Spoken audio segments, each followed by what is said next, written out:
Nós vamos abrir a palavra de Deus no capítulo 19 do primeiro livro de Samuel.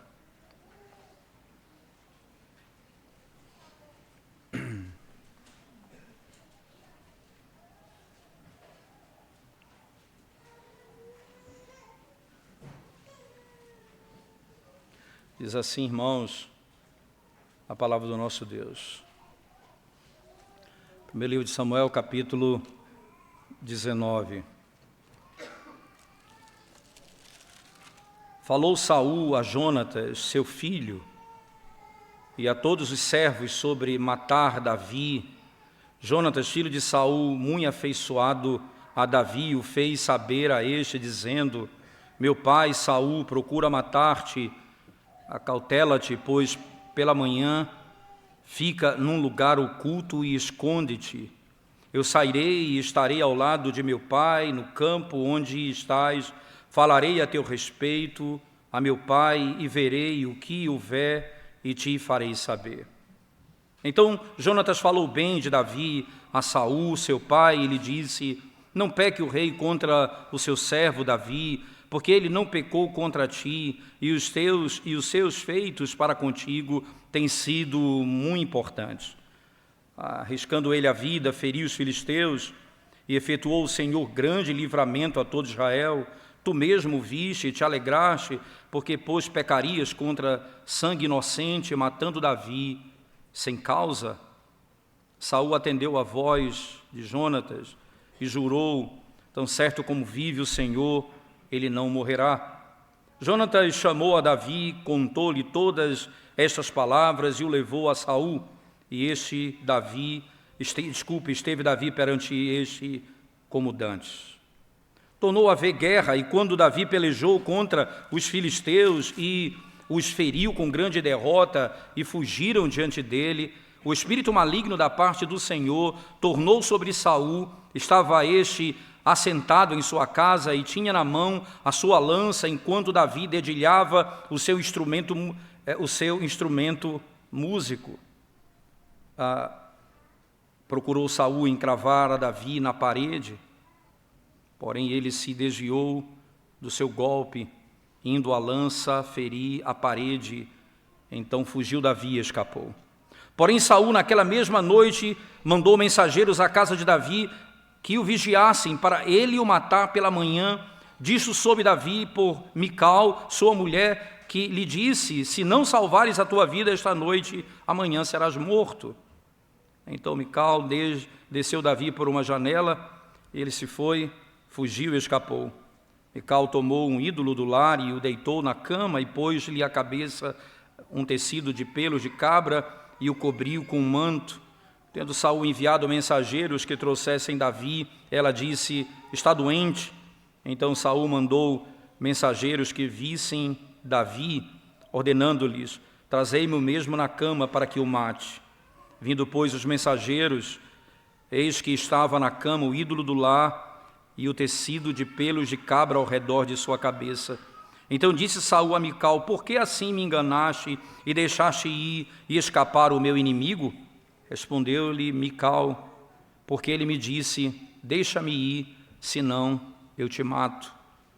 Assim Davi fugiu e escapou, e veio a Samuel a Ramá e lhe contou tudo quanto Saul lhe fizera. E se retiraram ele e Samuel e ficaram na casa dos profetas.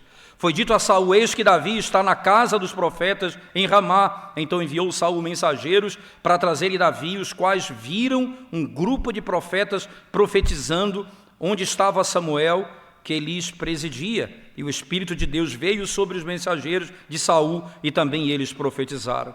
Avisado disso, Saul enviou outros mensageiros, e também estes profetizaram. Então enviou Saul ainda uns terceiros, os quais também profetizaram. Então foi também ele mesmo a Ramá, e chegando ao poço, ao poço grande que estava em seco, perguntou: onde estão Samuel e Davi? Responderam-lhe: eis que estão na casa dos profetas em Ramá. Então foi para a casa dos profetas em Ramá, e o mesmo Espírito de Deus veio sobre ele, que caminhando profetizava até chegar à casa dos profetas em Ramá. Também ele despiu a sua túnica e profetizou diante de Samuel, e sem ela estava deitado em terra todo aquele dia e toda aquela noite, pelo que se diz: está também Saul entre os profetas? Vamos à presença de Deus mais uma vez, irmãos, em oração.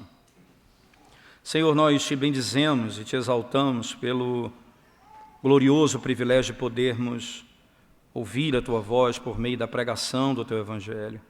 Fala conosco, Senhor, desvenda os nossos olhos, glorifica o Teu nome nessa manhã. Em nome de Jesus nós oramos. Amém. Amém, Senhor.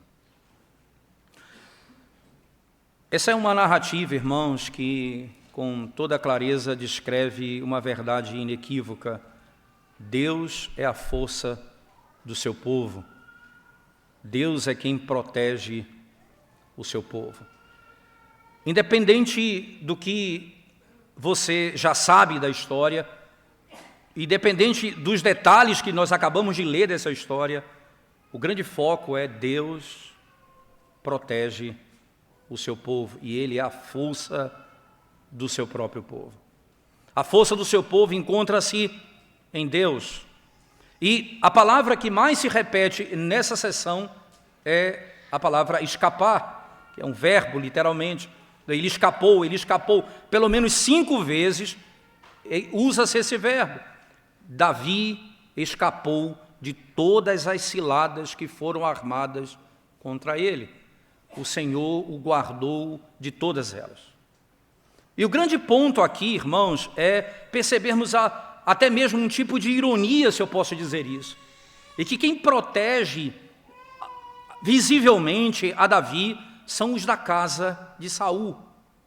São aqueles que pertencem a ele, os seus filhos, Jonatas e a esposa Mical, a esposa de Davi. São essas pessoas que vão ser usadas por Deus para livrar Davi da morte naquele contexto. O Senhor usa estratégias diferentes, o Senhor usa meios diferentes, mas o grande ponto não são os meios que estão sendo analisados meramente aqui, mas o Deus que os usa, o Deus que cuida do seu povo em toda e qualquer circunstância. Deus é a força do seu povo. Aqui nós temos, e podemos dividir, irmãos, categoricamente essa sessão, né, em alguns pontos interessantes. Primeiro, veja, eu tenho do verso 1 ao 7, no capítulo 19. Venha comigo, nós já lemos o texto, não precisaremos ler novamente.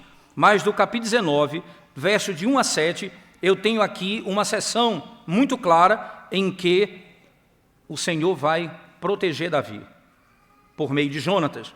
Depois, do verso 8 até o verso 10, né, eu tenho outra sessão, como Saul lança uma arma contra o próprio Davi e ele se desvia, não acertando nele. Nós vamos ver isso também no verso 8 ao 10. E depois, do verso 11 até o verso 17, nós vamos encontrar a realidade dele com Mical, a história toda em que Mical vai proteger Davi nesse contexto. E por último, você vai ter do verso 18 a 24, em que o próprio Espírito de Deus vai proteger Davi contra as malícias de Saul. Então eu tenho Jonatas, eu tenho Davi se desviando, eu tenho Mical, eu tenho o próprio Espírito do Senhor agindo na última sessão do texto que nós acabamos de ler. Vamos primeiramente analisar os primeiros 7 versos acerca da fidelidade de Jonatas, mostrando aqui que Deus é aquele que de fato é a força do seu povo, irmãos. Deixa eu começar citando a frase de um comentarista que diz assim: Davi, irmãos, ele foi marcado por Saul porque ele era o homem de Deus. Não tinha outra razão, não era porque ele era forte, por causa da sua aparência física, porque sobre ele habitava o Espírito Santo e o Espírito de Deus já havia se apartado de Saul. Nós podemos perceber ainda, irmãos, que esse Davi, ele era o rei que tinha sido ungido, mas ainda não havia assumido o trono de Israel. Isso aconteceu no ato solene, no capítulo 16. Agora, nesse contexto aqui, Davi tem por inimigo o rei de Israel. Ele tinha que enfrentar o grande, todo-poderoso rei de Israel. Ele estava numa posição muito vulnerável, mas nós vamos ver que o braço do Senhor não é curto que não possa salvar, e nós vamos aprender também, irmãos, que os ouvidos do Senhor não estão surdos, que não possa ouvir. Claramente, o Senhor vai usar instrumentos para libertar, e esses instrumentos são da própria casa de Saul, como nós vamos olhar no texto. Saul determinou no seu coração, irmãos, e é claro isso, ele determinou no coração que Davi precisa morrer. E ele chega e se reúne em família e declara isso abertamente. Veja o verso 1 do capítulo 19, ele vai dizer abertamente: falou Saul a Jonatas, seu filho, e a todos os servos, sobre matar Davi. Então, ele abriu para todo mundo. Ele já havia lançado uma lança contra Davi anteriormente, mas aquilo foi tomado como um ato de loucura. Por isso, todas as pessoas viam Saul como um homem louco naquele contexto. Mas agora, ele revela o coração dele. Ele tem a intenção exata de matar a Davi, como o texto diz aqui para todos nós. Acontece que, por causa da amizade de Jonatas, que foi analisada no capítulo anterior, Jonatas, que foi e fez aliança com Davi, e que pegou as suas armas e entregou a Davi, como que aquele que era da linhagem do rei, ele reconhece que o verdadeiro rei não era Jonatas, nem Saul, era Davi, e ele então se rende a Davi, entregando suas armas a ele naquele contexto. E ele vai tentar agora interceder com seu pai. E tem aqui uma imagem muito interessante, irmãos. Veja que no verso 2 ele diz assim: e o fez saber este a Davi: meu pai Saul procura matar-te, acautela-te, pois pela manhã fica num lugar oculto e esconde-te. Eu sairei e estarei ao lado de meu pai no campo onde estás. Falarei a teu respeito a meu pai, e verei o que houver, e te falarei, e te farei saber. Eu vou ao meu pai e vou tentar falar com ele. E qual é a tese? A tese de Jonatas, irmãos. Ele fala a verdade sobre Davi. Quem é Davi? E ele usa um termo interessante. Ele diz: não peque contra ele, porque ele não pecou contra você. Tudo que pedis, ele fez. Todas as ordens que foram dadas, ele realizou. Não peque contra ele. Se você fizer isso, você vai pecar. Ele fez o bem a você. Ele conquistou tantas coisas por você. Naquele momento, irmãos, no discurso de Jonatas, Saul, que era alguém que aparentemente tinha alguma boa inclinação, mas era um homem corrupto. Lembre-se, lá de trás da exposição, lá atrás, quando é dito que Deus trocou o coração de Saul, mas não diz que lhe deu um novo coração. Ele recebeu poder para reinar, mas ele não era um novo homem, era um ímpio naquele contexto. Acontece que o coração dele, numa certa medida, se inflama para obedecer. Parece que ele tem um arranque interessante para fazer o que é correto. Mas ele não tem firmeza, ele não se sustenta naquilo. O texto diz assim, o texto fala exatamente isso, irmãos, no verso 4. E o verso 5 diz: arriscando ele a vida, feriu os filisteus. E aí, no verso 6, Saul atendeu a voz de Jonatas e jurou: tão certo como vive o Senhor, ele não morrerá. Que coisa! Ele fez um juramento. ele não sabe quem é Deus. Ele não conhece verdadeiramente a Deus. Ele tá acostumado com estrutura acerca de Deus. Ele viu, irmãos, os sacrifícios. Ele viu a história do poder de Deus em libertar o povo do meio dos inimigos, mas ele nunca creu nessas coisas. O coração dele permaneceu duro, um coração que não era acessível. E ali ele diz: tão certo como vive o Senhor, eu não o matarei. Aquilo durou por um momento, aquilo foi instigado por um único momento, irmãos. Por um momento ele foi convencido. E por um momento ele reagiu de modo exagerado, com uma linguagem piedosa, para poupar a vida de Davi. Ora, irmãos, aqui parece um ponto importante para refletirmos, sem dúvida alguma. Nós conhecemos muito bem, já com um pouco de caminhada, acerca de Saul. E nós não podemos ler esse verso e tomar como seguro, porque a história nos mostra que ele não cumpre suas palavras. A reconciliação que ele propôs era efêmera. O voto era transitório. O voto era transitório. O que é que nós podemos aprender aqui já no primeiro momento para a nossa própria vida, irmãos? Quão complexa é a natureza humana. E quão complexo é o pecado do homem em particular. Os filhos de Adão têm um pai. O nome dele é chamado pai da mentira, o diabo. Eles não falam a verdade. Jesus disse isso lá em João 8, verso 44. O vosso pai é o diabo, porque ele é mentiroso e pai da mentira.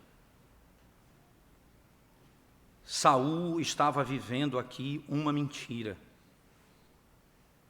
Ele poderia fazer votos piedosos, irmãos. Ele poderia fazer declarações piedosas. Quantas vezes nós fazemos isso?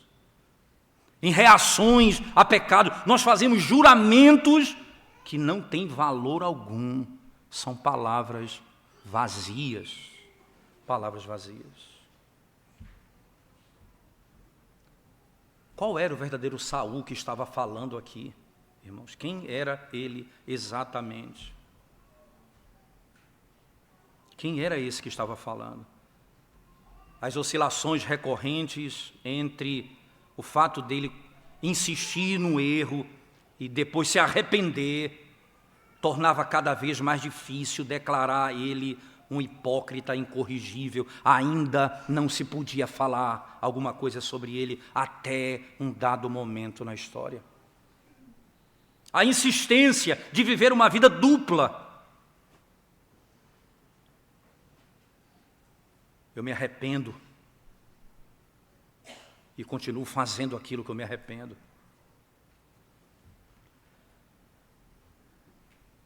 Saul sempre, quando agia nas duas facetas, com as duas facetas. Nunca ele era um crente de verdade, nunca ele era um ímpio de verdade. Daí é confuso. Como é difícil discernir pessoas assim no meio da igreja, irmãos, que prometem mudança e vivem no pecado, insistem em continuar fazendo o que é errado.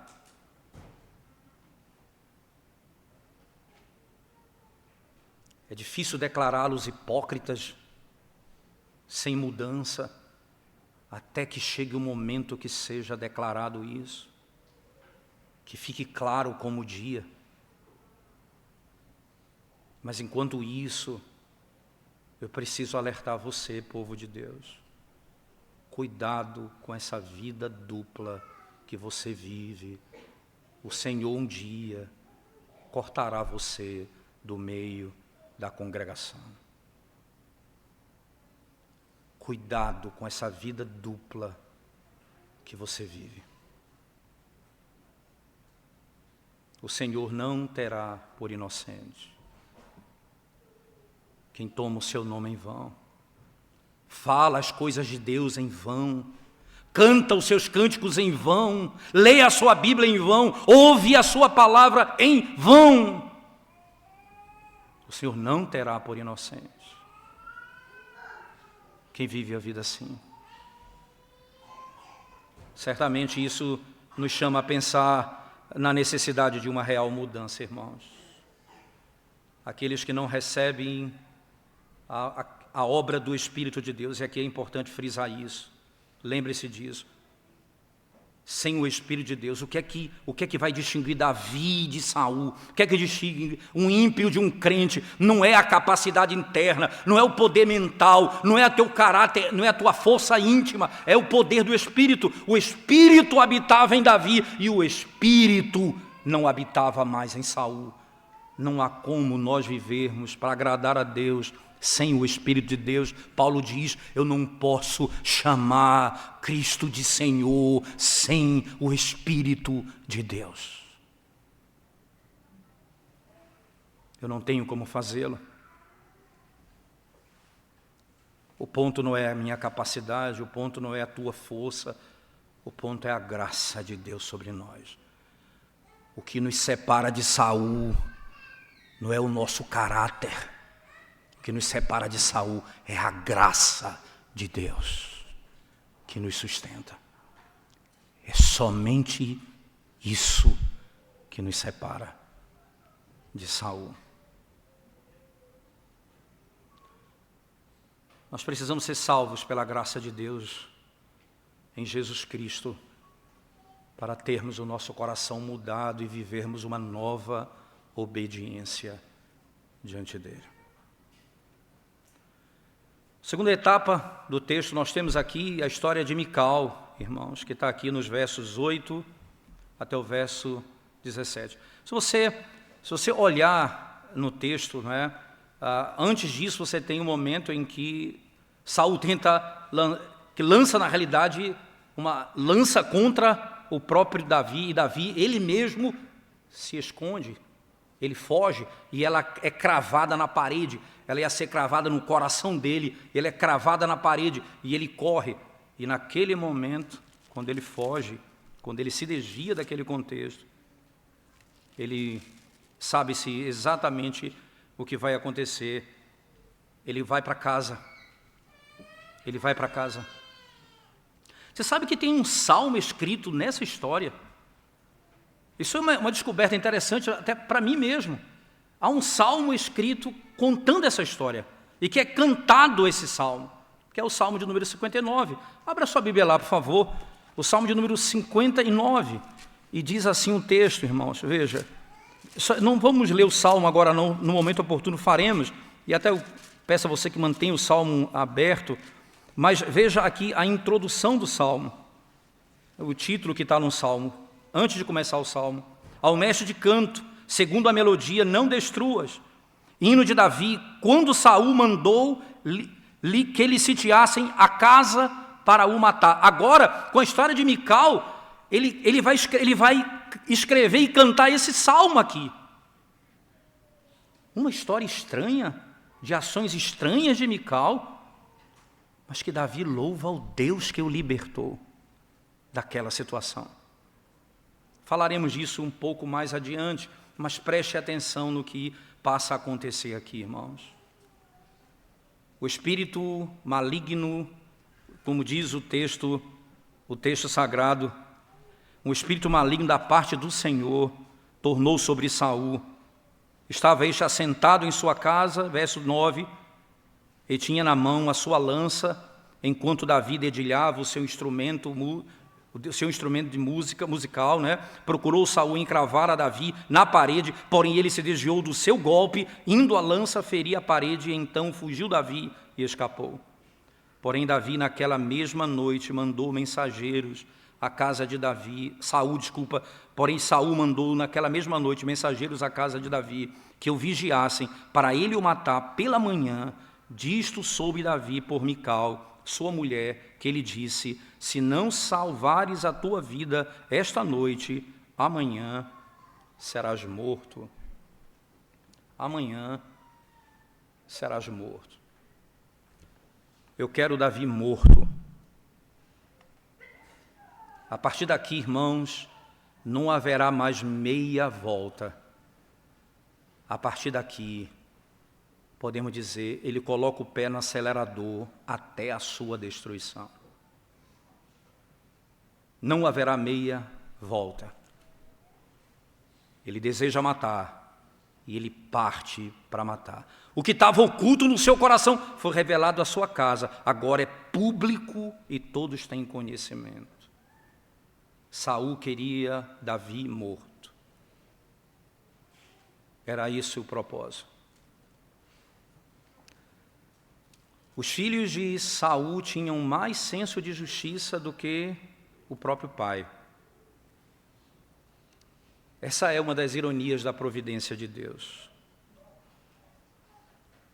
Os dois estavam unidos a Davi por meio de um pacto. Jonatas fez aliança com Davi. Mical era sua esposa. Jonatas tinha um pacto fraternal. Mical, um pacto casamento. O Senhor colocou dentro da casa de Saul a proteção para Davi. Isso só faz aumentar a amargura e o ódio de Saul contra Davi. O Senhor vai usar a sua própria casa para protegê-lo. A sua própria casa para protegê-lo. É tão claro isso, e no capítulo 20 do livro de 1 Samuel, capítulo 20, no verso 30 e 31, que é a sequência da história, diz assim um texto: Então se acendeu a ira de Saul contra Jonatas e disse-lhe: Filho de mulher perversa e rebelde, não sei eu que elegeste o filho de Jessé para a vergonha tua e para a vergonha do restante de tua mãe? Pois enquanto o filho de Jessé viver sobre a terra, nem tu estarás seguro, nem seguro o teu reino, pelo que manda buscá-lo agora, porque deve morrer. Agora ele se volta contra os próprios filhos. Vocês se tornaram meus inimigos. Meus inimigos.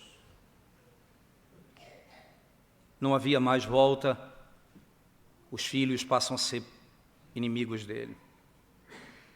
O ponto dessa história, irmãos, é que tem um detalhe moral aqui muito intrigante: como Mical vai fazer para proteger. Aí é uma discussão interessante no texto. Eu não quero me deter muito, mas eu queria colocar alguns detalhes importantes. Volte comigo para o capítulo 19, por favor, no verso 12, e veja o que é que Mical vai fazer. Então Mical desceu Davi, verso 12, por uma janela, e ele se foi, fugiu e escapou. Pronto, então ela deu a estratégia e ele sai pela janela e foge. Provavelmente até trazendo a imagem de Raabe, talvez ela morasse nos muros, provavelmente, então ele desce pela própria janela e sai do outro lado, com uma imagem parecida com a história de Raabe. Só tem um detalhe, irmãos, é que a coisa passa a ser pior em alguns detalhes. Veja o que o texto diz. O texto diz assim: Mical tomou um ídolo do lar e o deitou na cama e pôs-lhe à cabeça um tecido de pelos de cabra e o cobriu com um manto. Alguém diz assim: como que ela tinha um ídolo do lar dentro da sua casa, a casa de Davi? Como isso poderia acontecer, irmãos? E aí é preciso entender um pouco sobre ela. Parece-nos que ela era, e aí a influência do próprio Saul e da relação dele com os caldeus, que eles tinham uma prática de idolatria. Isso parece ser uma realidade. Mas tem um detalhe que nos chama a atenção. Ela nunca teve o seu coração que pudesse compreender as obras de Deus.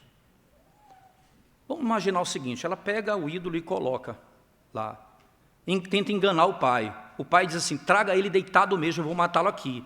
Quando ele manda buscá-lo, percebe o ídolo e que não era ele.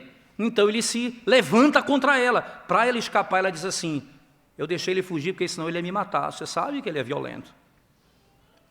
Ela acrescentou mais ódio do pai contra Davi. Ela, além de fazer isso, ela acrescentou mais ódio a Davi. para proteger sua pele. Parece que ela estava protegendo a Davi, mas também ela estava protegendo a própria pele, naquele contexto. Ela não entendeu o que Davi fez lá em 2 Samuel, capítulo 6. Por favor, abra sua Bíblia comigo. 2 Samuel, no capítulo 6.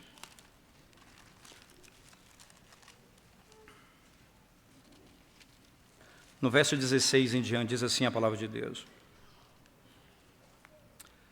2 Samuel 6, 16 em diante. Ao entrar a arca do Senhor na cidade de Davi, Mical, filha de Saul, estava olhando pela janela e vendo ao rei Davi, que ia saltando e dançando diante do Senhor, o desprezou no seu coração.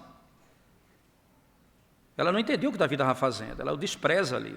Verso 17. Introduziram a arca do Senhor e puseram-na no seu lugar, na tenda que ele armara a Davi. E este trouxe holocaustos e ofertas pacíficas perante o Senhor. E aí ele diz assim: tendo Davi trazido holocaustos e ofertas pacíficas, abençoou o povo em nome do Senhor dos Exércitos, e repartiu a todo o povo e a toda a multidão de Israel, tanto homens como de mulheres, a cada um bolo de pão, um bom pedaço de carne e passas. Então se retirou todo o povo, cada um para a sua casa. Voltando Davi para abençoar a sua casa, perceba, Davi abençoa a congregação e Davi volta para abençoar a sua casa. Então, ele adora o Senhor. Ele exatamente isso. Veja, irmãos, a arca volta para Jerusalém, Davi vem cantando de alegria, ela despreza Davi no coração quando ela o vê fazendo isso, e ele entra, abençoa a congregação e vai abençoar a sua casa. Mical, filha de Saul, saiu a encontrar-se com ele e lhe disse: que bela figura fez o rei de Israel, descobrindo-se hoje aos olhos das servas de seus servos, como sem pejo se descobre um vadio qualquer. Disse, porém, Davi a Mical: perante o Senhor que me escolheu, a mim, antes do que a teu pai e a toda a sua casa, mandando-me que fosse chefe sobre o povo do Senhor, sobre Israel, perante o Senhor me tenho alegrado. Ainda mais desprezível me farei, e me humilharei aos meus olhos, quanto às servas de quem falastes, delas serei honrado. O Senhor vai e a pune. Mical, filha de Saul, não teve filhos até o dia da sua morte. Ela não compreendia as coisas de Deus. De um certo ponto de vista, irmãos, de um ponto de vista natural, a fidelidade de Mical ao seu marido é recomendada. Mas de um ponto de vista espiritual, o engano e a falsidade que ela estabeleceu era repreensível. Isso é que se manifesta no texto. Ela amou o seu marido, mas ela não amava os princípios de Deus. Consequentemente, ela era incapaz de resistir à tentação do maligno. E ela temeu a ira do pai contra ela e pecou contra o Senhor. Contra o Senhor. Que história impressionante aqui. Mas, por outro lado, Davi foi liberto. Os meandros nós temos que analisar. Davi vai cantar um cântico, o Salmo 59. Eu quero que você volte comigo lá no texto do Salmo 59, que diz assim, irmãos, no verso 1 em particular. É um salmo bem interessante. Ele diz assim, Salmo 59, livra-me, Deus meu, dos meus inimigos, põe-me acima do alcance dos meus adversários, livra-me dos que praticam a iniquidade e salva-me dos homens sanguinários, pois que armam ciladas a minha alma, contra mim se reúnem os fortes. sem transgressão minha, ó Senhor, ou pecado meu, sem culpa minha, eles se apressam e investem. Desperta, vem ao meu encontro e vê. As palavras de Jonatas, ele não pecou contra ti. Não há culpa nele pelo que você está fazendo contra ele. O verso 8. Mas tu, Senhor, te rirás deles, zombarás de todas as nações. É como o Salmo de número 2. O Senhor ri daqueles que se levantam contra o seu ungido. O último verso do Salmo, irmãos, eu diria, do 14 até o 17, nós temos o ápice desse Salmo, que diz assim: ao anoitecer, uivam como cães à volta da cidade. Imagino que Davi via com os homens cercando a sua casa. Ao anoitecer, uivam como cães à volta da cidade. Vagueiam à procura de comida e, se não se fartam, então rosnam. Eu, porém, cantarei a tua força pela manhã, louvarei com alegria a tua misericórdia, pois tu me tens sido alto refúgio e proteção no dia da minha angústia. A ti, força minha, cantarei louvores, porque Deus é o meu alto refúgio, é o Deus da minha misericórdia. Deus, e Davi está dizendo: quem me protege é Deus. Deus é o meu socorro presente, é o meu alto refúgio. É dele, é a ele que eu vou em busca de socorro. Agora, nesse mesmo salmo, irmãos, a beleza das palavras de Charles Spurgeon, comentando esse texto, não é? E aí eu faço questão de ler para vocês o comentário de Charles Spurgeon desse verso. Ele diz assim: ele vê Deus em todas as circunstâncias. A misericórdia surge diante dele, imperturbável e múltipla, pois ele sente que não é merecedor, e a segurança está com ele, imperturbável, inexpugnável, pois ele sabe que está seguro sob a guarda divina. E aí ele diz: ó música escolhida, que música escolhida, minha alma cantará agora, desafiando todos os cães do inferno, com tal segurança: venham todos os cães do inferno, o Senhor me protegerá. Davi não tinha dúvida, irmãos, a força vinha de Deus. Era aquele que o guardaria e o sustentaria todos os dias da sua jornada. E chega a última etapa do texto, a última sessão. Então, ele se volta, irmãos, ele se volta e diz que agora ele vai procurar Samuel. No verso que se segue, preste bem atenção comigo, ele vai procurar Samuel, nos versos 18 até o verso 24. Diz o texto assim, no capítulo 19, do verso 18.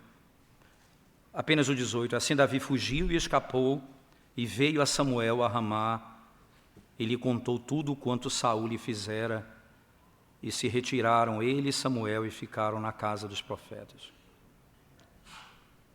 Davi correu para o profeta. Ele foi se esconder no lugar onde Deus falava, onde Deus o acolhia, onde há proteção. Mas há um detalhe impressionante aqui, irmãos. Saul soube que ele estava lá. Saul não tinha temor de Deus.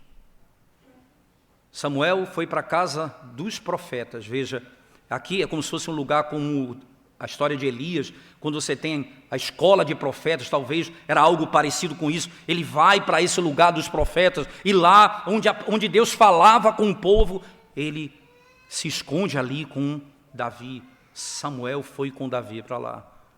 Quando ele soube, ele mandou um grupo ir a ele. E eles vinham para matá-lo. Quando eles chegam ali, o Espírito do Senhor os toma e eles começam a profetizar. Ele soube, ele volta e diz, manda outro grupo. E eles foram, chegaram lá, a mesma coisa, começaram a profetizar. O terceiro grupo, a mesma coisa, começaram a profetizar. Saul disse, como aqueles que dizem, se você quer um serviço bem feito, vai e faz você mesmo. Ele foi lá e disse, eu vou matá-lo com as minhas mãos. E ele vai, e quando ele chega lá, o Espírito vem sobre ele e ele passa a profetizar. Eu lembro da história, irmãos, eu lembro da história de Balaão. Você não vai falar mal do meu povo. Quem protege o rei é o Espírito de Deus. Você vai falar o que eu mandar você falar. Você não vai levantar a espada contra ele. A minha espada vai te humilhar. Diz o texto que ele caiu no chão. Diz o texto que ele tirou a túnica.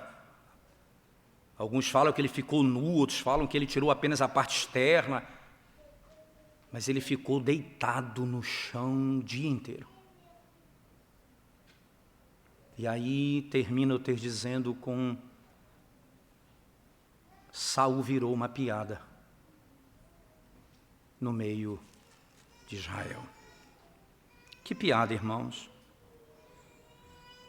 Toda aquela noite, pelo que se diz, verso 24, está também Saul entre os profetas?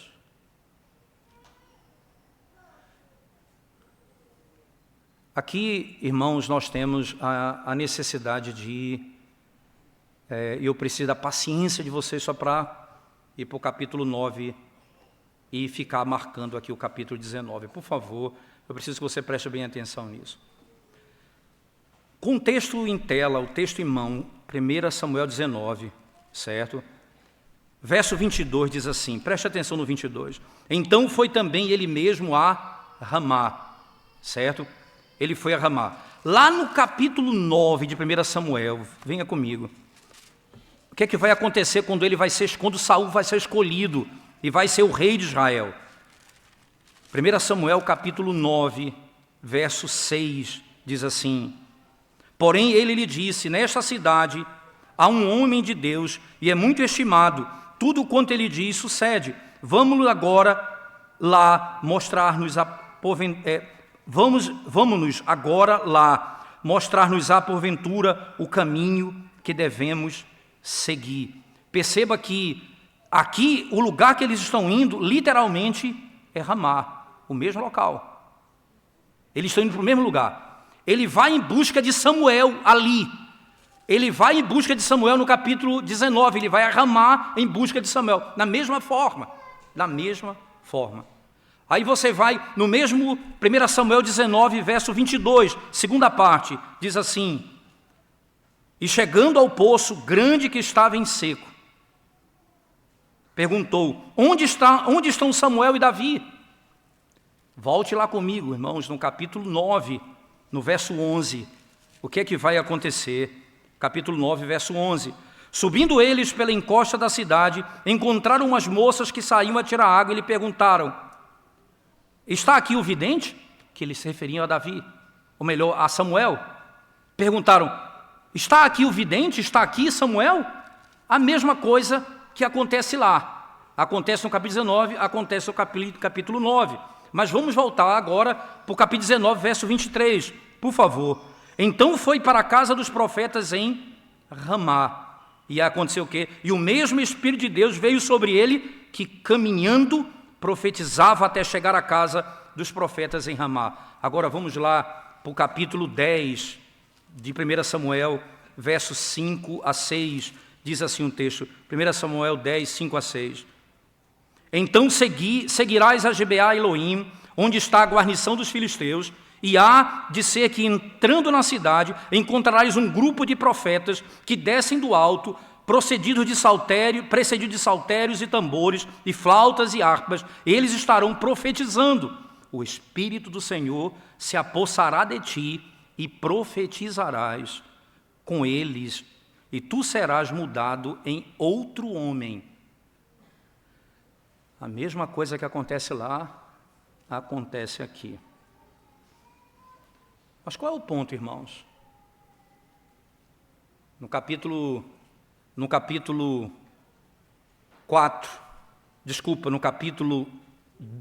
10, verso 12, veja o resultado de Saul profetizar, verso 12. Então um homem respondeu, pois quem é o pai deles?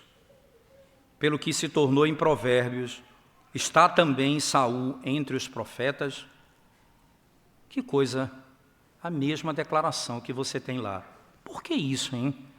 Ali eles estão maravilhados com aquilo. No capítulo 19, verso 24, diz assim, também ele subiu, ele despiu a sua túnica e profetizou diante de Samuel, e sem ela esteve deitado em terra todo aquele dia e toda aquela noite. Pelo que se diz, está também Saul entre os profetas. É como se concluísse toda a história. A mesma coisa que acontece lá, acontece aqui. Só tem um detalhe, irmãos. O que acontece aqui no verso 24 não é a maravilha do capítulo 10. É uma piada. Ele se torna uma piada em Israel. Ele se torna uma vergonha em Israel. Lá, eles se maravilham dele profetizar. Aqui, ele se torna motivo de chacota. Motivo de chacota. Que coisa para se pensar.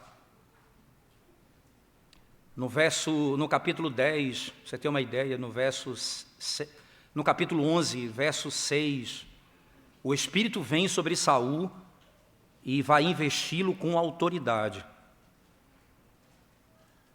No capítulo 19, verso 24, o Espírito vem sobre Saul e tira a sua roupa. Ele fica desnudado ali. Ele vem e o veste, ele vem e tira a sua veste. Ele foi ali humilhado diante dos homens. Humilhado diante dos homens. Essa história traz consigo, irmãos, algumas implicações que eu gostaria de trazer rapidamente para a nossa conclusão hoje do nosso sermão. Primeiro, olhando para o texto do Salmo de número 59, que nós citamos há pouco tempo, nós podemos ver, irmãos, que Davi tinha plena consciência de que quem guardava era o Senhor e o protegia. Todo aquele que ama o Senhor Jesus Cristo, essas palavras não são teoria, nem são mera retórica, mas profunda realidade, que repousa na alma daqueles que estão no Senhor. Como o salmista diz, Tu és a minha força, contigo eu estou seguro, Senhor. Nós podemos ainda dizer, irmãos, que o crente em Jesus Cristo, que tem a sua vida oculta em Cristo, como Colossenses diz, aponta para essa realidade. Nós vivemos nesse mundo presente, tendo tudo aquilo que o Senhor nos concedeu em Cristo, mas, entretanto, aguardamos a manifestação última da sua glória, quando nunca mais estaremos em perigo nesse mundo. Nunca mais. Nunca mais. A nossa história inclui experiências contínuas, irmãos, de que o Senhor é a força do seu povo. Nós podemos lembrar de momentos da nossa vida em que o Senhor fez assim conosco. Ele é a força do seu povo. Ele guarda completamente o seu povo de todo e qualquer perigo. Um elemento importante ainda é que todos os eventos, irmãos, que ainda vêm sobre nós nessa vida, podemos ter certeza, estão debaixo do controle de Deus. Seja a ira dos homens, seja a maldade dos nossos inimigos, seja a insistência daqueles que são hipócritas, mas insistem em dizer que estão fazendo o bem enquanto procuram fazer o mal. Nós não precisamos temer. O Senhor governa a nossa vida em todo e qualquer aspecto. Não duvide disso. Quando esses eventos parecem nos ameaçar, e quando eles nos ferem, nós temos a segurança, irmãos, de que Deus está fazendo todas essas coisas para o bem daqueles que amam o Senhor. Todas as coisas cooperam. Quando eles conseguirem nos ferir, quando eles conseguirem nos fazer mal, não temam, isto é para o nosso bem. Isso é para o nosso bem. Não podemos temer. O Senhor colocou todas as coisas debaixo dos pés de Cristo e o colocou como cabeça da igreja. Tudo está debaixo do governo dele. Nada acontece conosco fora do domínio do nosso soberano pastor. Nós estamos falando de coisas apenas internas, nós estamos falando de coisas externas, nós estamos falando de coisas que são não apenas do meu íntimo, falo de coisas também que acontecem lá fora, irmãos. O Senhor é a força do crente, objetivamente e subjetivamente. Ele é o predestinador do curso da história. O coração do rei está nas mãos dele e ele conduz como ele quiser. Nós não precisamos temer. Davi não teve medo. Que cântico belíssimo, 59. Fugindo de Saul, ele viu a mão de Deus protegendo a sua vida. Observe ainda, irmãos, que isso é uma informação terrível para o ímpio e para aquele que vive uma vida sem Cristo. Vocês estão soltos. Como é que vocês entendem a vida? Como é que vocês entendem o que está acontecendo? Para onde vocês estão indo? Quem está guiando vocês? É a tua força, que logo, logo se esvai. É a tua saúde, que não demora muito, se apaga. O que é exatamente em quem você confia? É terrível para aquele que está sem Cristo. Você está exposto, irmãos, amigos, à realidade brutal que rodeia você. E você não tem segurança nem significado algum nessa vida. E por último, deixa eu me referir, irmãos. A sociedade anseia por segurança e sentido. Tudo se fala hoje, é ter sentido no que eu faço, sentido para a vida. As pessoas sem Deus pensam, é importante ter algum sentido, algum propósito para o futuro. Os ateus, irmãos, eles simplesmente, como diz Franklin Roosevelt, eles são aqueles que não estão equipados com os meios invisíveis para protegê-los. É por isso que os ateus caem no neopaganismo. É por isso que eles começam a entrar no misticismo, nas religiões orientais, onde eles buscam algum significado para a vida. E eles começam a se conectar com o eterno. Quando você ouve a pessoa dizendo gratidão, gratidão a quem? Ao universo. O que é o universo? O universo é uma entidade que não sabe que existe e que não sabe que você existe. Nós servimos a um Deus que nos criou e nos fez com um propósito e existimos para Ele. Só a saída para você, se você conhecer o Evangelho de Jesus Cristo, o Deus eterno que veio ao mundo, entrou na história e deu significado à vida.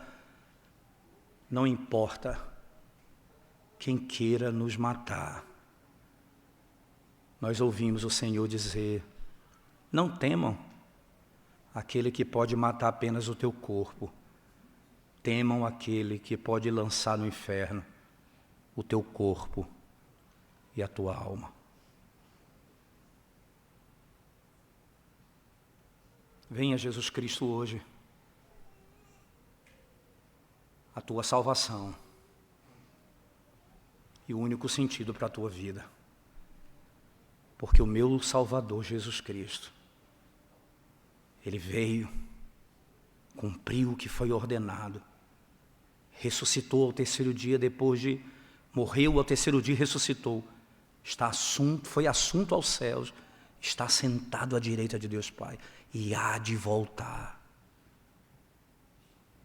Há significado para a nossa vida. O nosso Redentor vive e voltará para nos buscar. Sim, Deus é a nossa força e a nossa segurança. Vamos curvar nossa cabeça e orar ao Senhor nesse momento, irmãos. Ó Senhor bendito, nós te damos graças pela glória do teu Evangelho nas páginas do Antigo Testamento, que nos asseguram da beleza e do poder do Senhor, que nos ensina quão poderoso é o teu nome e como nós estamos de fato protegidos na tua presença, Senhor. Ó Senhor, rocha nossa, Salvador nosso, a Ti seja o louvor e a honra pelos séculos dos séculos. Ó, aumenta a nossa fé, Senhor. Salva os que estão perdidos nessa manhã. É a nossa súplica em nome de Jesus. Amém, Senhor Deus.